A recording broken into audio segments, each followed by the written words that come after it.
Welcome to this podcast of the message given at First Presbyterian Church in Fargo, North Dakota. You can always find a link to the sermon podcast by going to www.paulhlang.com and clicking on the link to FPC Sermons in the header of the welcome page. There you will find an archive of sermons delivered at First Presbyterian. If you are in the Fargo area, why not come and worship with us? You can find information about worship and other program opportunities by going to www.firstpresfargo.org, or if you prefer, call us at 701-293-6311. Let us pray. Prepare our hearts, O God, to accept your word. Silence in us any voice but your own, that hearing we may also obey your will. Through Jesus Christ our Lord. Amen. The first reading is from the scriptures from Matthew, chapter 15, verses 10 through 12. Then he called to the crowd and said to them, "Listen and understand. It is not what goes into the mouth that defiles a person, but it is what comes out of the mouth that defiles."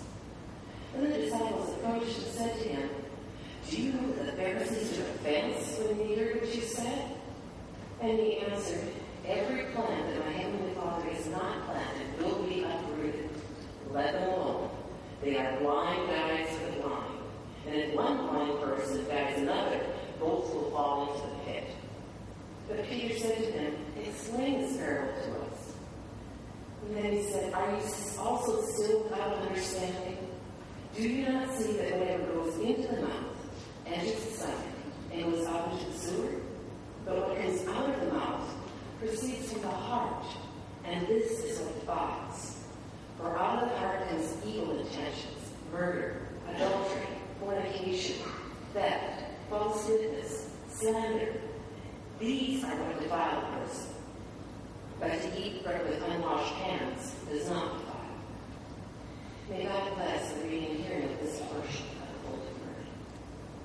The second lesson is from Genesis, chapter 45, verses 1 through 15. Then Joseph could no longer control himself for all those who stood by him, and he cried, "Send everyone away from me." So no one stayed with him when Joseph made himself known to his brothers. And he wept so loudly that the Egyptians heard it, and the household of Pharaoh heard it. Joseph said to his brothers, "I am Joseph. Is my father still alive?" But his brothers couldn't answer him. So dismayed were they at his presence. Then Joseph said to his brothers, "Come closer to me." And they came closer. And he said, "I am your brother Joseph, whom you sold into Egypt. And now do not be distressed or angry with yourself because you sold me here. For God sent me before you to preserve life. For the famine has been in the land these 2 years, and there are 5 more years in which there will be neither plowing nor harvest.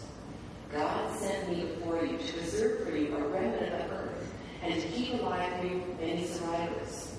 So it was not you that sent me here, but God. He has made me a father to Pharaoh and a lord of all his house, and ruler over all the land of Egypt.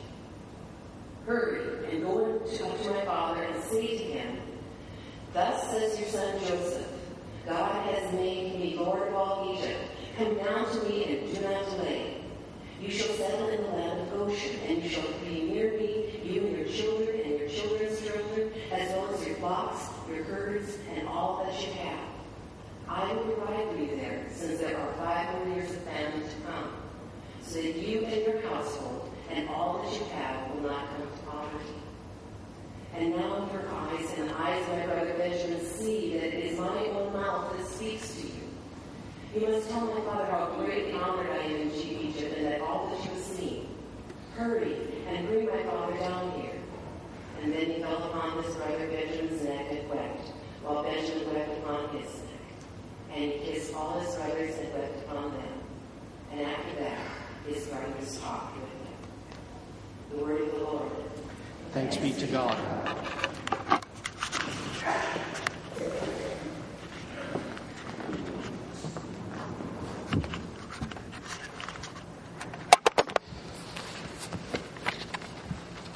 Last week, as a number of you were leaving worship, you shook my hand and said, I hope you're not going to leave us hanging with Joseph sold into slavery and the end of the story with him being carted off by Herod, a bunch of Ishmaelites. And I was a little panicked because, as many of you know, I plan worship out 6 months or a year in advance, and I wasn't real sure that I had planned to preach the second part. As it turns out, I had, so we're in luck. I feel a little bit like Paul Harvey, and now for the rest of the story. We have skipped over a lot, though, from chapter 37, where Joseph gets sold into slavery, to chapter 45, where we have this pivotal moment in the narrative. There's a lot that has happened, and I learned early in my ministry not to assume that everybody knows those stories or remembers them. So let me give you the Reader's Digest expurgated version to sort of fill in the gap between where we left off and where we have arrived today. Joseph is sold to Potiphar, who is a important person in Egypt. He is accused wrongly of having attacked Potiphar's wife and is put in the dungeons because no slave should presume to put his hands on someone like Potiphar's wife. He discovers in the dungeons that there are a bunch of other people in the dungeons, some of whom are also there accused without merit, and they have dreams. And Joseph begins to interpret the dreams of his fellow inmates and seems to have a knack for that. Some of those inmates then are later released and returned to Pharaoh's circle of power. And Pharaoh begins having these nightmares. Nightmares that none of his advisors, none of his intelligence community can make sense of. He dreams of 7 healthy sheaves of corn that then are consumed by 7 shriveled up, sort of withered sheaves of corn. And then there are 7 fat cows that come out of the river, and they're followed by 7 skinny cows. And the skinny cows eat the fat cows. And he is terrified by these nightmares. He's having a very difficult time. And when his own advisors can't help him, in exasperation, he says something like, "Isn't there anybody that can tell me what these dreams mean?" One of those former inmates says, I think I know a guy. So they clean up Joseph and they bring him upstairs, and lo and behold, Joseph does understand the dreams. And Joseph says to Pharaoh, I can tell you what they mean, but I don't think you're going to like it. What they mean is this: there are going to be 7 years of agricultural abundance, and that's followed by 7 years of agricultural famine. And the smart guy would appoint a food czar to make sure that during the first 7 years we're gathering all of that grain up into storehouses so that we don't starve during the second 7 years. And Pharaoh says, "Wow, that sounds like a good idea. I wonder, you think of anybody might be able to help me with that?" And Joseph, being the humble guy that he is, says, "Well, how about moi?" And he gets the job. He then becomes essentially the third person in power in Egypt, behind Pharaoh and Pharaoh's wife. And he calls the shots about a lot of things.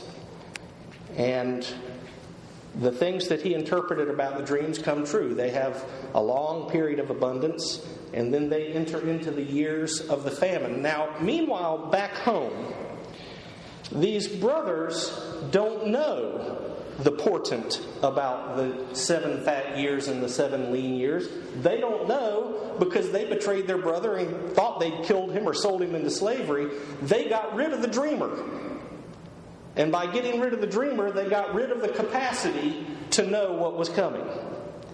And so they find themselves just 2 years into the famine in a very, very bad way.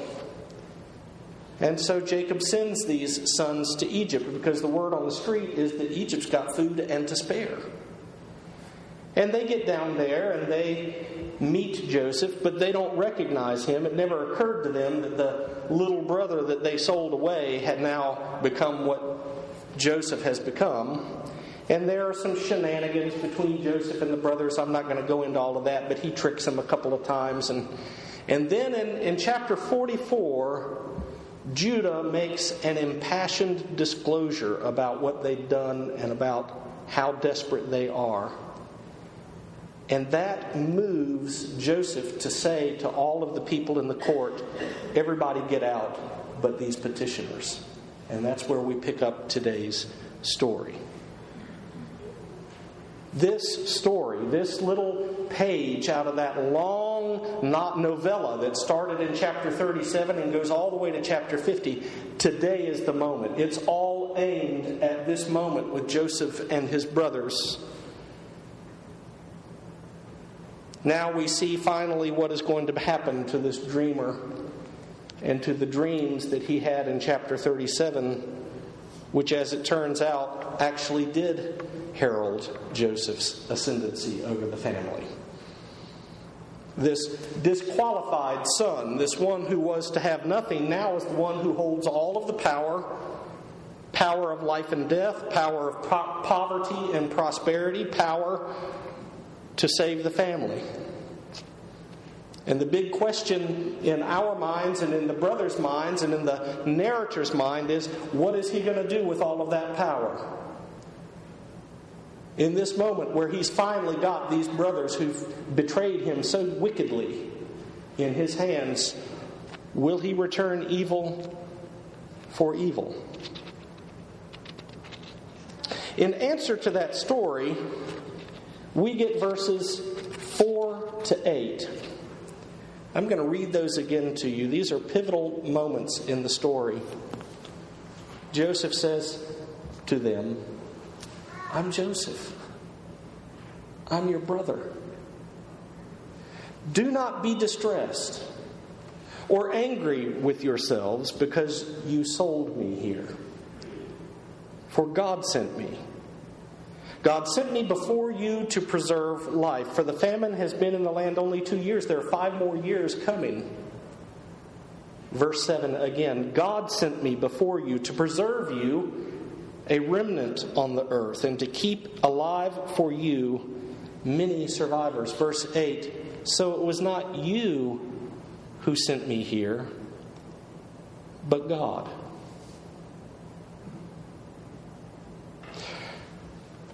The astonishing disclosure that Joseph makes to his brothers is that it's not Joseph's story, as it turns out. That the God who has been hidden throughout this narrative, the Joseph cycle does not have God showing up and talking to Joseph every 5 minutes like you have with Jacob and Isaac and Abram.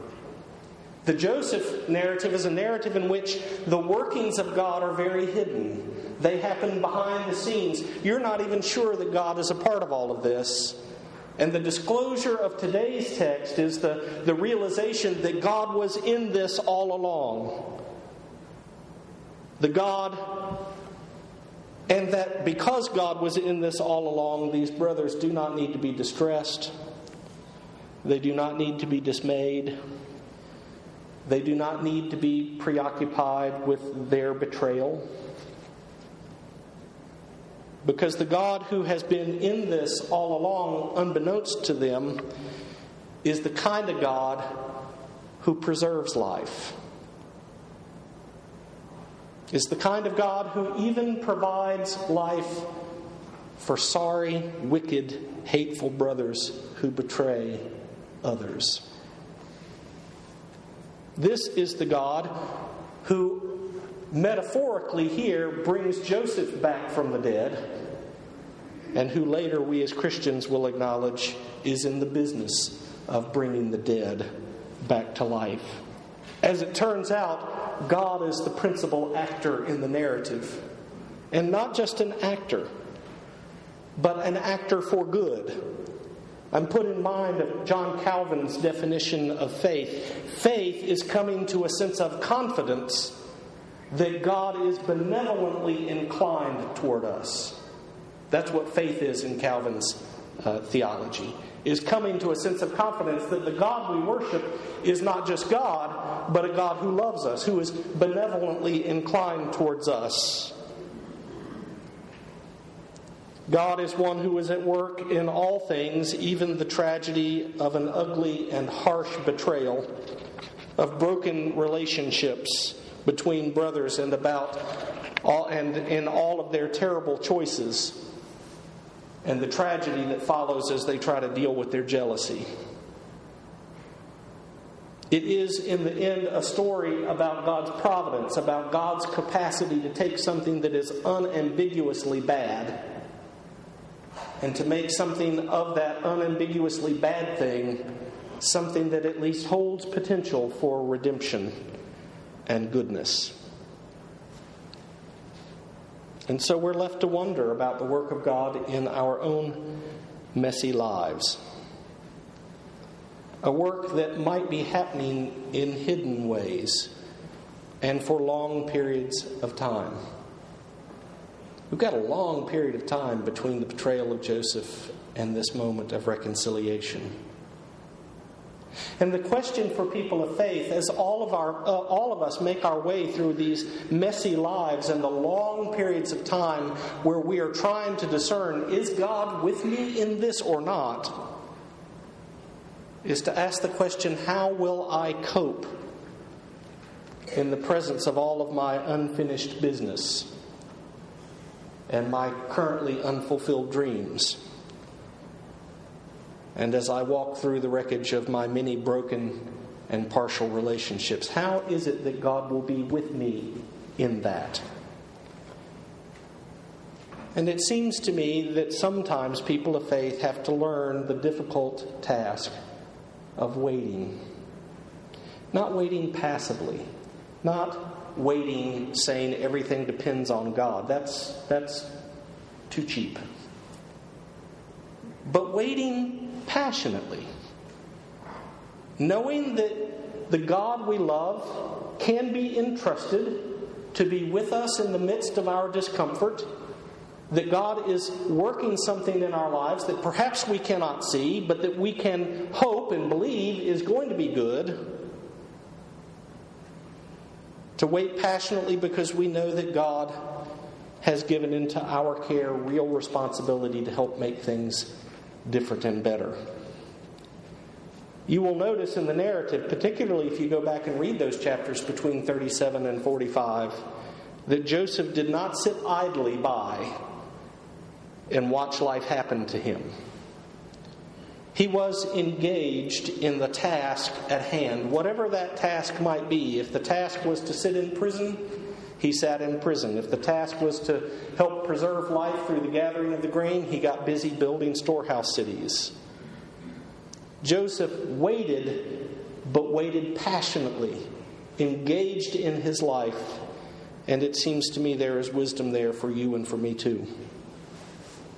To wait not just passionately, but alertly. Alertly because we trust that God is at work and is present and does matter. That God is in and among all of our life choices and of all of our relationships, and that God can be discerned and God's work can be discerned if we will only look for it diligently. From the start, Joseph seemed to have that in spades. He seemed always to be alert of some new alternative possibility. We see this most in his own dreams and in the interpretation of the dreams of others. Joseph trusted the power of God to be at work overturning what was unjust and making things right. So we might wait passionately, and we might wait alertly, and we might wait graciously. You know, it seems to me that Joseph is able to be kind to these brothers who betrayed him and who caused him so much grief, precisely because he has accepted that God was able to work through their terrible behavior. That he has accepted that their attitude toward him does not define him, nor does it define them. That at a deeper, more important level, all of them belong to the God who made them and loves them. And he is able to be gracious with them precisely because he knows God is gracious with them. That grace does not depend on people having their act together. but is always gift. Sounds like Jesus to me. I tell you, be kind to your enemies. And then finally, to wait not just alertly, not just passionately, not just graciously, but to wait patiently. I'm reminded of an old letter that I have between Vincent van Gogh and his brother, and he talks about waiting with patience, but with how much impatience for the day that God will arrive. Learning to trust in the slow work of God in our lives. I decided this morning to give you another message minder card. If you weren't here a couple of weeks ago, the first time we did this, the little cards in your bulletin are just little quotes that relate to the themes and theology of the day. They're meant for you to go home and stick on the back of your visor in your car or on your refrigerator, and to help you be mindful the rest of the week of the things that you heard on Sunday. Some of you who've been near me for spiritual formation training will have seen the Chardin piece, which is on one side. I'm going to read a portion of it. It has been a powerful word to many people of faith down through the ages. He's actually writing to a young poet who had written him in distress over the fact that he wasn't a great poet yet. And Chardin is writing back. He says this: above all, trust in the slow work of God. We are quite naturally impatient in everything to reach the end without delay. We should like to skip over the immediate stage. We're impatient of being on the way to something unknown, to something new. Yet it's the law of all progress that it is made by passing through some stages of instability, and that may take a very long time. And so I think it is with you. Let your ideas mature gradually. Let them grow. Let them shape themselves without undue haste. Do not try to force them on as though you could be today what time, that is to say grace, and circumstances acting on your own goodwill will make you tomorrow. Only God could say what this new spirit gradually forming in you will be. Give our Lord the benefit of believing that His hand is leading you, and accept the anxiety of feeling yourself in suspense and incomplete. Above all, trust in the slow work of God, our loving vine dresser. Now, those of you who know me well know that I am not real good with patience. That is not my strong suit. And I think that it is particularly hard to trust in God's providence and to be patient when hard things are happening around us. But you know, the lives of countless saints down through the millennia provide evidence that very often, if we will wait passionately, if we will wait alertly looking for God, if we will wait being gentle with ourselves and with others, and if we will wait patiently, we will one day come to know and to see how God was in the midst of even the very bad things, working to correct them and to preserve us and to move us to reconciliation with our enemies, and to bring us to a place of new life. And that's good news. In the name of the Father, and of the Son, and of the Holy Spirit. Amen.